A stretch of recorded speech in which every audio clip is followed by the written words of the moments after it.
Isokin, terve. Niinkö? No niin, onko teillä täällä kaikki vuorot vai? No ei, kohan tuli tukemaan silloin. No niin, selvä. Katsomme, joka me tänne. Ei vielä. Ei.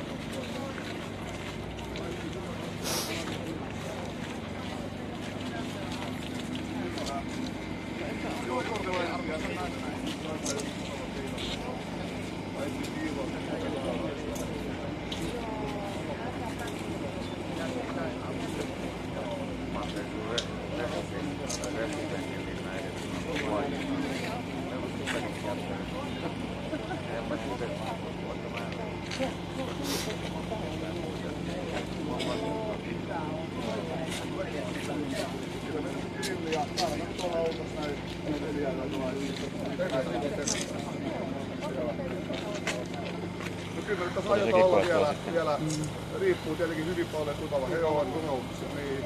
Joo, mä kävin tässä tapaamassa ja haluan tavata teitäkin, että olisi minkälaista viestiä teillä. Joo. Paula Risikko sisäministeri. Tunnetaan kyllä. Joo, tunnetaan kyllä. Eli tämä perusidähän tässä on tämä Ilja Janinski, niin tämä presidenttiehdotus. Me kerrotaan nyt kovasti linja sitä varten. Ja sitten tietenkin tämä maahanmuuttokriittinen viesti, mikä hänelläkin on. Ja sitten tietenkin tämä laittomat, mitkä tässä nyt on meitä vastapäätä. Monet varmasti laittomia ja turvapaikanhakijat sitten vaatii kuitenkin sitä, että ei saa laittaa maksapalautuksia. Siitäkään huolimatta, että heillä on annettu kaikki hylkäävät päätökset. Eli tämä on tämä meidän perusidea ja ihan mukava ilmapiiri täällä on ollut. Ja nyt me tänään aiotaan sitten jakaa näitä vaatteita myöskin näille vähätuloisille. Mitä te olette keränneet? No niitä on tullut nyt lahjoituksena. Joo, lahjoituksena kaikkialta. Se on se meidän perusidea, että tuetaan ihmisiä, koska just näin, että kun leikataan pienituloisilta, niin se on aina vaikeuttaa elämää. Onko muuten kansanedustajat käynyt täällä teillä? Joo, ikävä kyllä. Kansanedustajat on käyty toisessa leirissä aika monta, että se on erikoinen tilanne. Ja lehdistö myöskin on käynyt tuolla, että meillä on käynyt vain ulkomainen lehdistö. Unkari ja Viro, mutta ei suomalainen lehdistö. Joo. Mä haluaisin tulla katsomaan molempia, kun mä ajattelin, että mä kuulen, että mikä on viesti. Kiitoksia. Kiitos. Kiitoksia. Joo. Ja tiedättekö sä, minkä takia me ollaan tässä periaatteessa? Eli me vastustetaan, toihan puolustaa, että on ollut potkuja Suomessa, tai hylkypäätökset. Joo. Ja me puolustetaan suomalaiset, että eikö se pitäisi poistaa maasta? No miksi nämä puolustaa? Kyllä bussikaupalla me ollaan seurattu tässä noin, bussikaupalla tulee vaihtomiehistä. Eli niitä on paljon? Kokistaksi ne tulee, vai mistä ne tulee pyöräksi tuohon niin lukemaan? Siellä kello 11 taitaa välillä aamullakin. Anna sulle tilaa, niin saat mitäs mieltä te olette tästä asiasta? Sillä olisi kiva tietää niin kuin mielipiteitä. Millä on etupuolella? No mun toisella puolella. Ei mulla niinku sillä tavalla ota kantaa siihen. Mitäs laki sanoo, että kuitenkin sisäministeri? No sisäministerinä meillä laki sanoo sillä tavalla, että Suomi on oikeusvaltio ja jokaisen turvapaikanhakijan hakemus käsitellään yksilöllisesti. Hänellä on mahdollisuus valittaa siitä jopa korkeimpaan oikeuteen, ja sen mä sanoin heillekin äsken tuolla. Ja sen jälkeen, kun tulee lainvoimainen päätös, niin ohjataan vapaaehtoisen valvontaan. Jos ne jäätään, eikä halulla, mitäs sitten? Siitä huolimatta meillä on annettu kunnille ohjeet, että pitää ohjata vapaaehtoisen palvelujärjestelmään myöskin seurakunnat on tietoisia tästä ohjeesta. Jos ei lähde, saatahan jäädä vaan tämmöisiä. Sitten on erilaisia vaihtoehtoja. Meillä on myös käytössä pakkopalautuksia. Meillä on poliisin järjestämiä palautuksia ja sitten on näitä järjestöjä. Mutta ne on sitten vapaaehtoisia. Ja sitten on myös poliisin hoitamia pakkopalautuksia. On olemassa. Mitäs mieltä oletko tästä Unkarin mallista? Unkarihan nyt ottaa hyvin tiukan asenteen näihin turvapaikanhakijoihin, mutta niitä tulee niin valtavan paljon. Mikä sellainen malli siellä? No malli on sellainen, että tulee maahan, niin laitetaan valvottuja olosuhteisiin, koska monestihan ne tulee jopa ISIS-alueelta turvasäilöön nimessä. Meillä on Suomessa päätetty, että me ei tehtäisi tällaisia säilöntäkeskuksia, koska katsottiin, että ne voi olla myös niin kuin, siellä saattaa tulla myös järjestyshäiriöitä herkästi ja siitä syystä meillä on näitä asumisvelvollisuus. Meillä on nyt tehty laki siitä, että jos on tämmöinen, että on vientänyt päätöksiin voidaan määrätä tällaiseen asumisvelvollisuuteen määrätyssä vastaanottokeskuksessa ja siitä sitten valvoo. Eikö se ole vähän turvallisempaa? Se on kuitenkin selkeästi valvotus olosuhteissa. Ihan niin kuin jossakin Unkarissakin. Koska monestihan juuri nämä, jotka on saanut hylkäävän päätöksen, niin he saattaa olla mielisairaita, he saattaa olla vankivarkoreita. Kyllä, sellaisissa tilanteissa kyllä. Jos on joku tämmöinen tilanne, niin kyllä meillä on myös siihen mahdollisuus. Mutta te varmasti ymmärrätte sen, että lähtökohtaisesti lähdetään siitä, että on niinku tällaiset, ettei niin sanotusti pakoteta johonkin määrättyyn tilaan. Kyllä meillä niitä on, mutta ei ole sellaisia keskitettyjä, että meillä on siis muutamia on tällaisia mahdollisuuksia, mutta ei ole kyllä, mutta ei ole niin sellaisia, että me kerätään henkilöitä. Se on varmaan meidän kanssa yksi syy, minkä takia me osataan mieltä, että meidän mielestä on erittäin turvatonta, että henkilöt, jotka tulee mahdollisesti ISIS-alueelta, on mahdollisesti mielisairaita, vankikarkureita, niin mieluummin kuin että hallitus laittaa heidät valvottua tilaa, kuten esimerkiksi Unkarissa, niin sitten hallitus antaa heidän vaan kulkea ja leivitä ihan minne päin Suomeen. Tämä on yksi meidän tärkeimpiä pointteja. Joo, mä ymmärrän teitä oikein hyvin.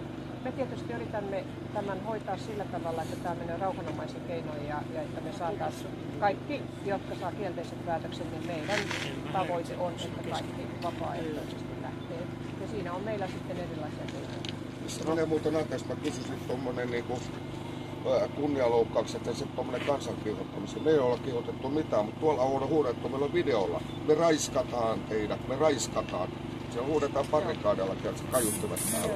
Se on varmaan sellainen asia, jonka sitten viranomaiset... Poliisit ei puuttu, ne oli asiat poliisin tekniikkaa. Me tohottu natseksi, ei mulla mitään natseksi. Oletko nähnyt edustaa hakarismilippuja, ei missään nimessä. Aika niin kuin suomalaisten etuja, ei mulla mitään. Vaikuttaa väkivaltainen tilanne. Mä haluaisin nyt kuitenkin teille tulla sanomaan, että mä ymmärrän teitä ja mä ymmärrän heitä ja mä yritän nyt järjestää niin, että kaikki, jotka tarvitsevat turvapaikan, saavat turvapaikan, mutta he, jotka eivät saa turvapaikkaa, että he lähtisivät vapaaehtoisesti. Niin, se on tavoite. Joo, se on tavoite. Ja erilaisilla tavoilla, mutta kyllä tekin varmasti sen ymmärrätte, että jos ihminen tarvitsee apua, on hädänalaisessa tilanteessa, eikä ole mahdollisuus palauttaa, että saa turvapaikan, niin sitten me suomalaiset hoidamme asiat senkin hyvin. Joo, meillä on erilainen näkökulma, että me katsotaan, että pitäisi auttaa nimenomaan siellä lähtöalueiden lähellä. Se on totta. Että se on 100 kertaa paljon tehokkaampaa. Sillä tavalla autetaan niitä oikeasti niitä hädänalaisia naisia ja lapsia, eikä näitä nuoria. Kyllä mä olen samaa mieltä siinäkin, että tämä humanitaarinen apu, mitä me annetaan, niin on hyvä, että lähdetään sinne paikalle. Mä oon tänä päivänä ollut juuri tällaisessa kokouksessa kuin siviilien kriisinhallinnan kokous. Ja siellä lähdetään siitä, että me vietään sitä apua sinne paikan päälle, ettei tarvitsisi lähteä sieltä pois. Tämä on monipiippuinen juttu, mutta kun joka tapauksessa maailman sivu on lähdetty, suomalaisetkin on lähtenyt ja meitäkin on autettu, niin autetaan niitä, jotka on hädänalaisessa tilanteessa, mutta ne, jotka ei ole, niin ne... Anteeksi rouva ministeri, suomalaiset lähtivät lähialueille. Siellä olisi turvallisia lähialueita, Saudi-Arabia, kaikkea muuta. Miksi he eivät mene sinne? Miksi tulevat tänne? Minä kerron vastauksen. Se on raha. Raha ratkaisee. He saa täällä niin hyvän toimeentulon, että he eivät halua lähteä. Ei saa. Tällä hetkellä meillä ei meillä ole mitenkään niin kuin erilainen systeemi kuin muilla mailla. Täällä saa isomman rahan. Mutta sanon suoraan, että jos me nähdään, että samassa maassa on turvallisia alueita, niin me annamme ohjauksen sinne. Ja miksi täällä on suurin osa on nuoria miehiä? Missä on naiset ja lapset? Missä on syyrialaiset? Missä on sota? Irakissa ei ole sota. Irakissa on, anteeksi, minun vaimoni tuttavalla on työkaveri, joka on Irakista. Hän lähtee aina välillä lomalle sinne. Et siellä on niitä turvallisia alueita ja paljon.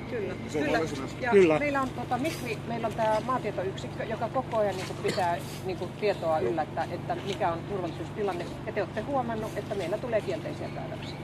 No, me toivotaan vaan, että heille myöskin poistetaan sitä maasta, eikä vaan pyydetä. Nämähän ovat saaneet kielteisen päätöksen. Meillä on myös pakkopalautuksia.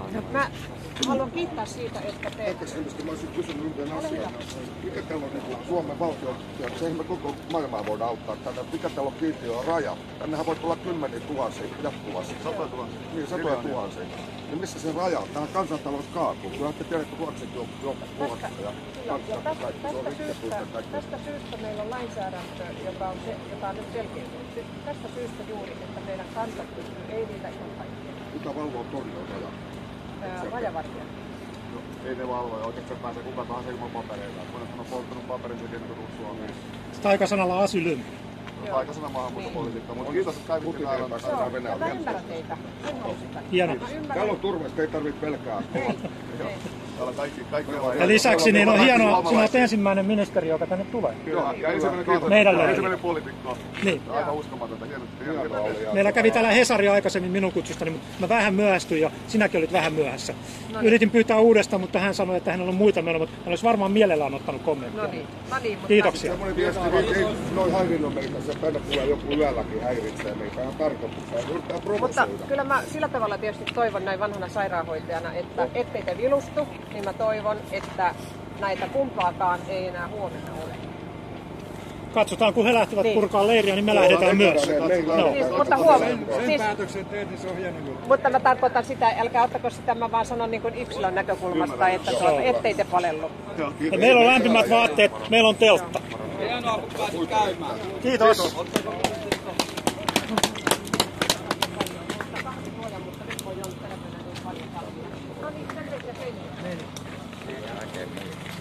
Tervetuloa uudestaan.